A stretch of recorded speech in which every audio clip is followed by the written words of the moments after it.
A zápas nám už medzičasom začal. Ešte si doplňme štvoricu rozhodcov, ktorí budú rozhodovať dnešný duel. Hlavnými rozhodcami Martin Smrek a Marian Valachovič. Na čiarách im budú asistovať Matej Janiga spoločne s Petrom Hankom. Ale iba nahodil. Martinelli sa ho ešte snažil zblokovať jeden z domácich, ale tu už je veľká príležitosť pre Poprad a je z toho prvý gól! Tak expresná akcia a zakončenie od Jakuba Nespalu. Typické vyhodenie puku, ktorý sa zviezol po mantineli a dostal sa až na hokejku Jakuba Nespala.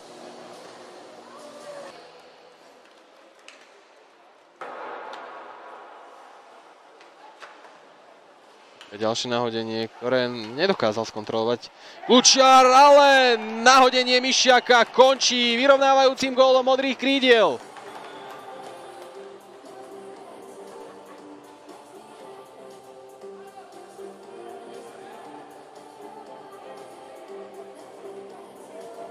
Pozrime sa na to ešte raz.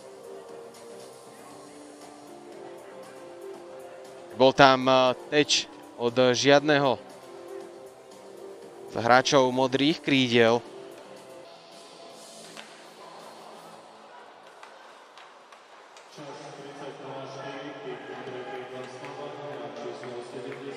Ako som už spomínal, Šťuky určite disponujú hráčmi, ktorí vedia premieňať presilové hry. No a jedným takým je určite Oleksandr Peresunko, ktorý strieľa gól na 2-1.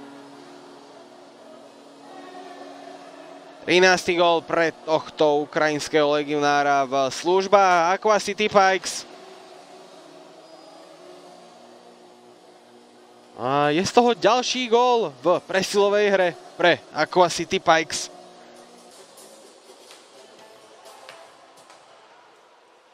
Ekúcia. Paločková zadovka na Ekúciu. Práci to naozaj vie dobre rozohrať a je z toho tretí gól a využitá presilová hra. Adrian Valigura a jeho strela zápestím posúva domácich prvýkrát v zápase do dvojgólového vedenia.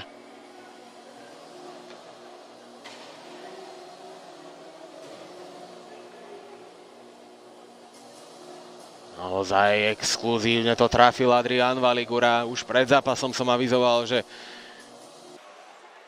Peresunko teraz chcel prepustiť puk Čigockému, nerozumel si s ním. Čigocký sa ale dostal k puku a znovu zakončuje. Tak to je neuveriteľné. Druhý gól Oleksandra Peresunka v druhej tretine. Tentokrát k tomu ani nepotreboval presilovú hru. Ak pozrime sa na to ešte raz. Úplne zbytočné nedorozumenie Hečka a Olosa, ktoré bez problémov využil Oleksandr Peresunko. Domáci hráči teraz sa ale musia rýchlo vrátiť, keďže do breaku idú modré krídla. Ožvald a je tu gól na 2-4. Tak gól prakticky z ničoho. Každopádne výborne tam zabojoval Antonio Ožvald.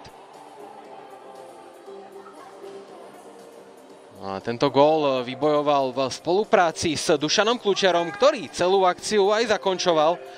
Kľučiar tým pádom v Hauser. Strela je z toho gól na 4-3. Tomáš Kralovič sa dokázal presadiť.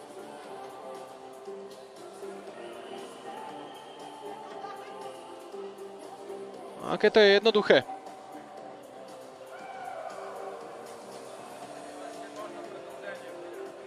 Si trúfnem tvrdiť, že Hurčík mal naviac. Hurčík si teraz nebol úplne istý postavením svojich kolegov. Každopádne Peresunko, ktorý opäť čaruje. Znovu Peresunko, je z toho 5. gól pre Aqua City Pikes. Tak naozaj dnes čokoľvek sa dotkne Oleksandr Peresunko. premení tento ukrajinský forward na zlato. Ako prvý sa dokázal dostať k tomu odrazenému puku.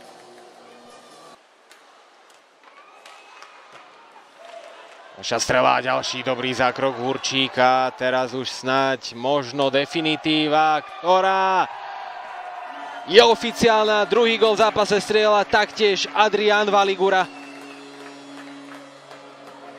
No a o 3 bodoch. A kam poputujú, je po tomto góle už viac než jasné. Zostanú teda v domácom prostredí. A to teda znamená aj to, že aj napriek tomu, že Šťuky dokázali svoje posledné 2 zápasy prehrať, tak z dnešného zápasu je to všetko. 3 body teda zostávajú na domácej pôde. V prvej tretine sme žiaľ Bohu gól nevideli.